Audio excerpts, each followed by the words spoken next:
Hola, hola, ¿cómo está nuevamente? Aquí Rebeca Barba, tratando de repasar con ustedes los conceptos más difíciles de la teología del cuerpo para desde ahí poder entender mejor las catequesis. Así que hoy me voy a dar la tarea de compartir contigo una palabra importantísima y es justo la palabra eros. ¿Y por qué? Bueno, porque vivimos en un mundo, por decirlo así, hipersexualizado, aunque no es la palabra exacta, pero definitivamente tú y yo, mal que bien, hemos sido salpicados y cada vez que alguien dice la palabra erótico, no son precisamente pensamientos muy puros. Por eso me encanta cómo Juan Pablo II de alguna manera va a redimir la palabra erótico para devolverle su significado original, que definitivamente tiene que remontarnos a Platón. Fíjense que Platón decía que el eros representaba esa fuerza interior que arrastraba al ser humano hacia todo lo que es bueno, verdadero y bello. Y yo en los cursos siempre digo, el eros es esa fuerza que te lleva a lo más bello, a lo más bueno, a lo más verdadero. Es como un proyectarse hacia una plenitud espiritual que parte obviamente de la naturaleza humana, que es sensual y también sexual, obviamente, ¿no?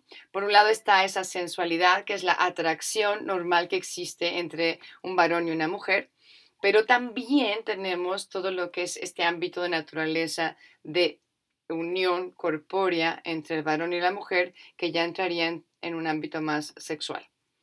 Creo que en el lenguaje común, de verdad, a veces se olvida, muchas veces se olvida la elevación hacia lo trascendental, que está precisamente inscrita esta elevación en el eros. Y no se tiene tampoco como muy en cuenta nuestra concupiscencia, ¿no?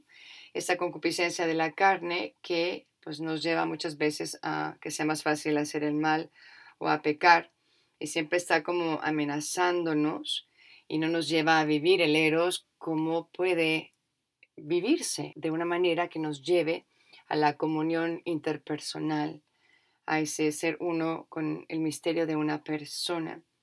Entonces, pues creo que el erotismo de hoy definitivamente nos lleva más bien a centrarnos en una mera relación placentera, sin adentrarnos en la verdadera intimidad de las personas que va mucho más allá de una intimidad sexual. Entrar al misterio de esa persona y de la persona entera y entendiendo también lo que exige éticamente el salvaguardar a esta persona y a su dignidad. Así que bueno, eso como introducción. Y ahora veamos cómo es importante este matrimonio del eros y del ethos que ya hemos explicado. ¿Se acuerdan? Hablábamos del ethos como aquello que es propio de, ¿no?, una persona, un pueblo, aquello que es como una tarea que hay que realizar, aquello que nos lleva al corazón de la ley, de los valores, que pueden ser también los más nobles de nosotros mismos, ¿no? De alguna manera, ethos es un primo muy cercano a la palabra de ágape, ¿no? En cuanto a la nobleza de aquello que se está hablando. Y en este caso es lo más bello, grande y verdadero del amor. Entonces, obviamente en las catequesis, Juan Pablo II interpreta este eros desde la recíproca atracción y la perenne llamada de la persona humana a través de su masculinidad y feminidad a esa unión en una sola carne, que al mismo tiempo debe realizar esa unión, comunión de las personas. Por tanto, es necesario encontrar continuamente en lo que es erótico el significado esponsal del cuerpo y la auténtica dignidad del don. Esta es la tarea del espíritu humano, es decir, este es el ethos. Todo lo contrario va a quedarnos solamente en esa concupiscencia carente de valor ético. Más bien el ethos está llamado a ser una forma constitutiva del eros, aquello que le dé como todo su significado, aquello que lo lleve realmente a realizarse hasta el final en una plenitud que va mucho más allá de lo superficial o de lo sensual y sexual, hacia lo más noble de la persona humana. Y cómo este ethos va purificando el eros del hombre y le va dando a los deseos de su corazón la capacidad de manifestarse más espontáneamente desde su autodominio, para que realmente desde ese poseerse a sí mismo pueda vivir en libertad del don de sí mismo a la otra persona. Y finalmente quiero cerrar esta explicación platicándote un poquito de las características o de los rasgos del Eros que se delinean muy hermosamente en el Cantar de los Cantares. También el Papa dedica muchas catequesis entre los números más o menos como 111 y 114. Ahí las puedes buscar. Él va a hablar del Cantar de los Cantares y te puedo darte una explicación de eso, pero en este momento solo vamos a verlo bajo la luz de qué características del Eros me puede proporcionar. Y se los voy a ir dejando ahí como joyitas que luego ustedes pueden leer y profundizar y reflexionar, pero que de verdad están allí incluidas. Entonces, primero, ¿de qué se habla aquí en esta línea del Eros? De la inviolabilidad de la mujer que es dueña de su propio misterio y que tiene esa dignidad personal que hay que reverenciar como ese jardín cerrado, fuente sellada. Esto lo encuentras en la Catequesis 111. Luego también, en segundo lugar, va a hablar de esa mutua pertenencia y de la actitud de donación recíproca. ¿Se acuerdan de ese versículo? Mi amado es para mí y yo soy para mi amado.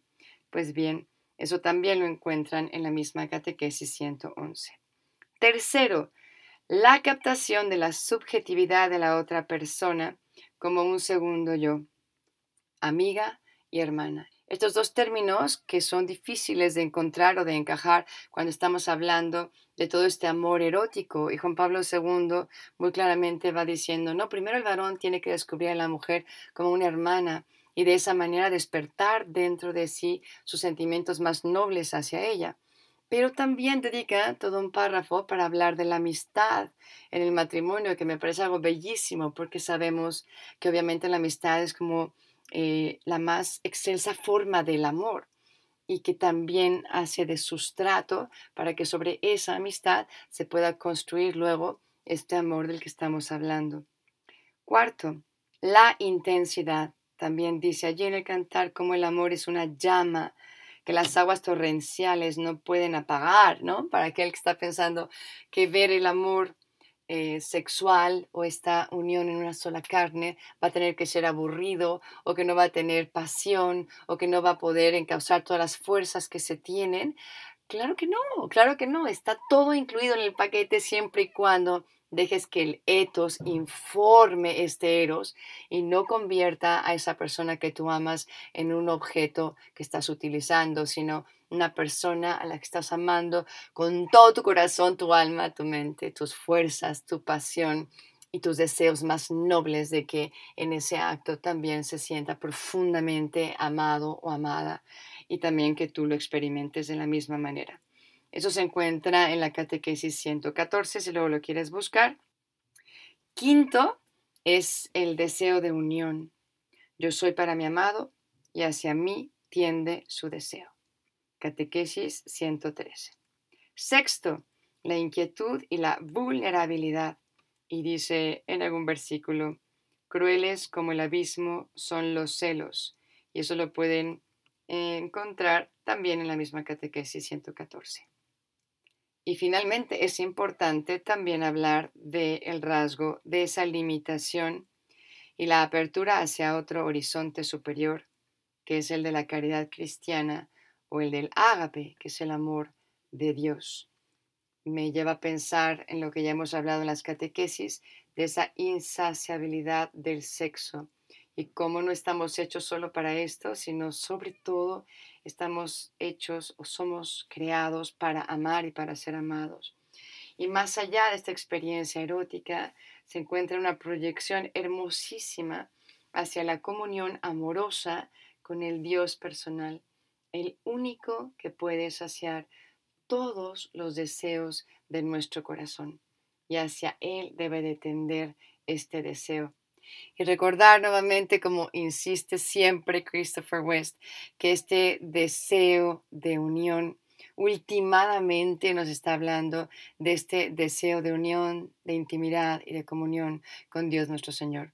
Y eso que experimentamos con un ser humano ya desde esta tierra nos va marcando como una flecha que nos lleva a mirar hacia el cielo y no olvidar que últimamente estamos diseñados para que solo el Señor sacie nuestro corazón que está inquieto hasta que no descanse en él. Pues bien, hasta aquí el tema de Eros. Dios te bendiga. Nos vemos la próxima semana. Bye bye.